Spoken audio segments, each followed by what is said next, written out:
You're watching Betsafe. Welcome to the foyer of England's hotel. We've been speaking to Harry Kane. With me is Nick Collins. And behind me, you'll probably see a couple of shirts.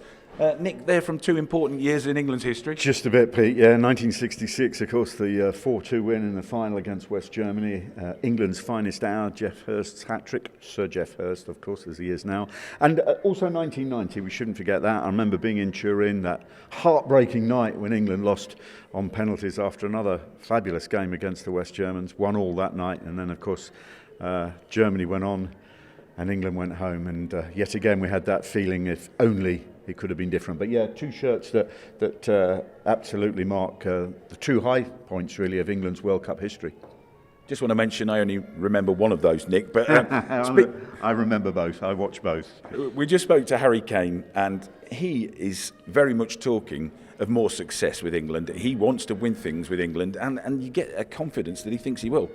Yeah, he was really good, I thought, because he must have been incredibly frustrated in terms of his England ambitions this season, because he played that first game back in September in Slovakia under Sam Allardyce, led the line there, looked dangerous, didn't manage to score, and then throughout Gareth Southgate's 6 games, he's not been able to get on the pitch because of a couple of injuries and setbacks. And it's been a shame, because he's not been injured all season by any means, like Jack Butland, who we were talking to earlier, but he's still not played the game. So Harry Kane's another one of these players who really knows no bounds to his ambitions, and that's the way he sees things with England. Yeah, he wants to win a European Championship, a World Cup, at least get to the very final stages of those tournaments, and he believes he can. And listen, I mean, he hasn't scored for England in over a year, and that doesn't sound great, but it's actually only 4 starts since he last scored. He was going into the Euros last year off the back of 2 starts, 2 goals. Then it didn't happen for him at the Euros. Then he got injured at the wrong time. But now he's back, and I mean, and judging from the form we saw him in at the end of the Premier League season with those 7 goals in 2 games, then England may well have someone who's in the best form of his life and as confident as he's ever been, as he told us. Obviously, it's not often you score 7 goals in 2 games to finish a season, and obviously to claim that golden boot as well. So no, as a striker, obviously it's a great moment for me, something I'm very proud of to retain that, and to finish the season strong. I felt in the last couple of seasons before that I didn't do that as well, so it was good to finish in that manner. As a striker, you're always going to be under scrutiny like that. People are always going to look for you for goals, whether it's club or country. So, like I said, I'm very confident at the minute. I'm coming here looking forward to the game, so I just want to get out on that pitch. I haven't played for England for a while due to a couple of injuries I've had, so I'm just excited to get back out there and play again, and hopefully score some goals. Look, I think we've got fantastic players in the squad. I know we've got other strikers who have scored plenty of goals this season, so I don't think that burden falls all on me. But look, if I play, like I said, as a striker, the players are always going to look to you for goals, and I'm comfortable with that. I've been doing it for the last few years now with club and, like I say, for country as well. So I'm just excited to get out there and wear that 3 Lions badge again. Probably 2 points to this question, Nick. He hasn't actually played under Gareth Southgate. He turns up here at St George's Park, and the first thing that he does is he gets taken on a coach to a marine training centre. I mean, what's that told him about him? Yeah, and he absolutely loved it. He described it as one of the best couple of days of his life, didn't he? He really did. His face lit up, and he was talking about it and how useful it might be in terms of helping England when the going gets tough, without wishing to use a cliche. But I suppose, in a sense, we shouldn't have been surprised that Gareth Southgate would take the team to a Marines training base, because he did kind of talk in terms of, from a sports point of view, planting the flag in the sand when they go up to Glasgow to play against Scotland. And of course, that's what the Marines did in Sands of Iwo Jima in that famous old film. So, yeah, I think it's just a nice way of perhaps bonding the team, but also giving them a few extra things to think about, to think outside the box, if you like to. Absolutely appreciate the fact that without your teammates, you're nothing. And Harry Kane's very much of that belief, talking in terms of of how much he wants to do well for the team. And I think that this could be the opportunity for Harry Kane to just put a line under the sand, if you like, in terms of having not scored for a year for England, but look, 5 goals in 17. It isn't as good as his league record, but if he gets 1 or 2 against Scotland, then suddenly it'll look a whole lot better, and you wouldn't bet against him doing just that. For me, it's an amazing experience, fantastic. Obviously going there and just talking to the Marines and telling some stories of what they've been through, and just kind of doing the camping and just some stuff that I've never done in my life, and a lot of the players hadn't either. And it's just kind of seeing how they do things, how they conduct themselves, and some of the stuff they go through. So it's just one of the best weekends of my life, really. Yeah, I think it was maybe going into different situations, maybe on a football in a football match. Different stuff happens. People get sent off. You go 1-0 down, and it's about kind of maybe seeing how we can adapt to different situations. Obviously, being in the woods camping or doing different sort of obstacle courses or whatever. It was about kind of adapting to whatever was thrown in front of us. It was a bit of a surprise. Obviously, we thought we was meeting up here, and then all of a sudden we're going down there and doing that. So, it's just about kind of adapting to all the different situations that could happen in football as well. Just one on the marine training. The underwater stuff can be pretty daunting. You sound as if you enjoyed it, but did anybody struggle with it at all? No, it was that was a good thing about it. Maybe, and even myself, when I've seen stuff like that on telly, or I would always think, would I be able to do that? And it was kind of the Marines had so much trust in themselves, and they had trust in us. They kind of just, when we got to that part, I think everyone just pretty much just went and done it. There was no second thoughts. It was quite. When you look back now, it was only a small little tunnel underwater. It probably sounds worse than what it is, but in the moment we just kind of got on with it, done it. It was 3-4 seconds underwater, out the other side, and it was a really good feeling after.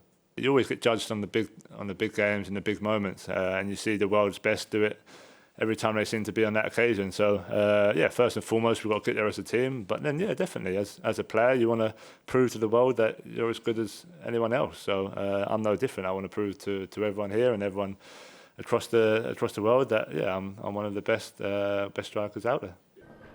Very difficult to forget just how old Harry Kane is. He's only 23 because he's hit the Premier League running, hasn't he, with the goals that he's scored.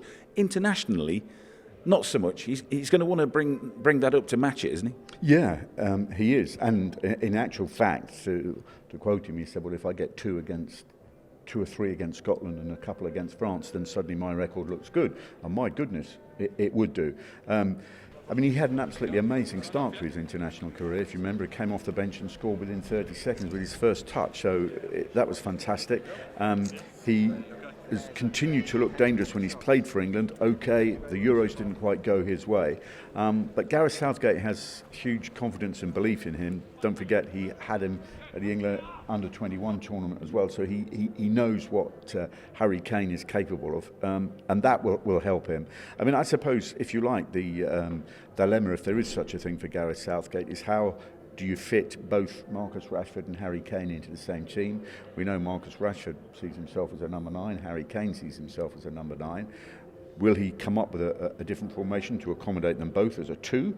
Or will he play a 3 with them both? Or will he just decide, no, at the moment, Harry Kane's my main man. He's the one that's going to lead the line. Marcus Rashford, sort of player, can come off the bench, gives me plenty of options.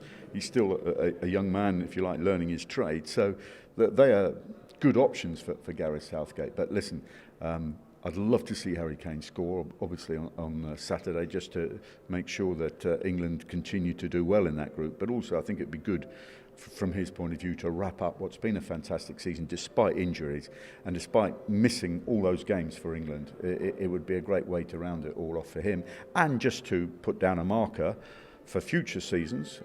He was asked what did he make of Gareth Southgate suggesting he's one of a number of players who could be England captain, and he said, yeah, bring it on, I'd love to be. And that's great. That's what you want to hear from the younger players, not, oh, well, maybe in time leave it for a few years, let me just concentrate on my game. No, he was already there and up for it and wanting the prospect of maybe wearing the England armband one day. Shoot for the moon, I think, is his basic philosophy, isn't it?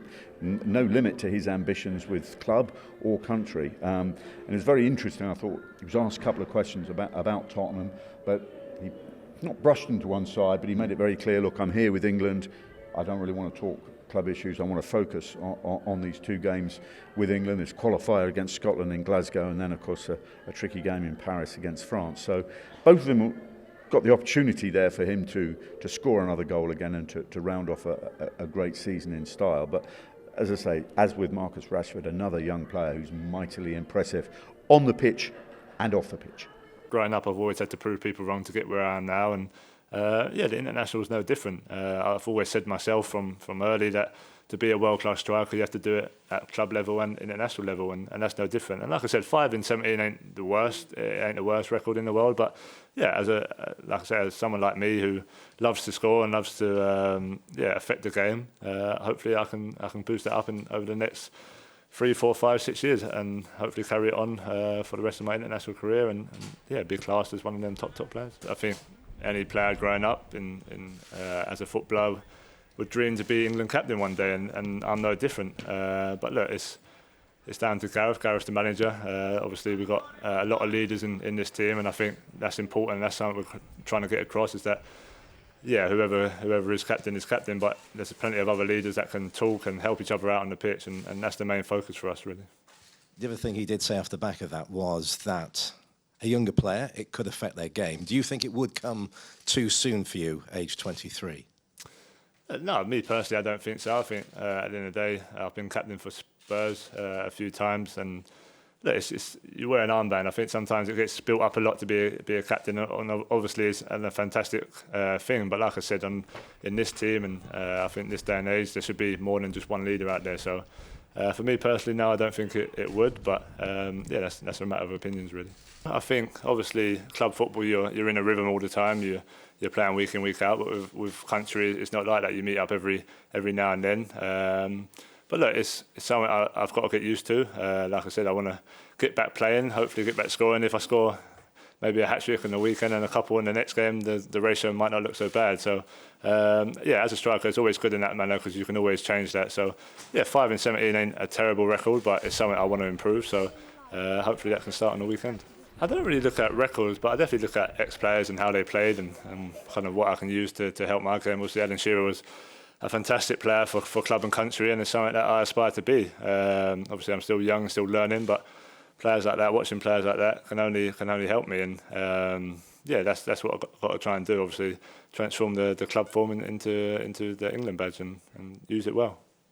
So over the last few days, Nick and I have spoken to some of the best and the youngest up-and-coming talent, Jack Butland, Marcus Rashford, and of course Harry Kane. The one thing all three agree on, and you and I agree on, this is going to be some game, isn't it? Yes, it is. Listen, I know Scotland haven't had the best of qualifying campaigns so far, and yes, England put them away quite easily at Wembley 3-0, but this is a very different kind of game in a very different kind of atmosphere.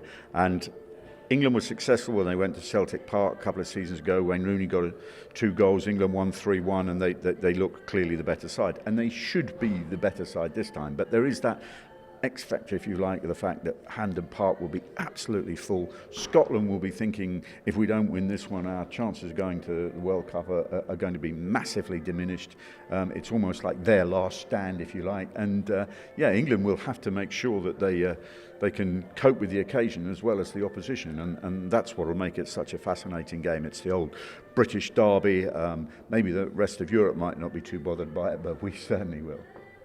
Yep, for us, it's one of the oldest rivalries in football, and whether you're rooting for Scotland or England, check out all the latest odds on betsafe.com. And remember, whichever side of the board you're on, you've got to be in it to win it.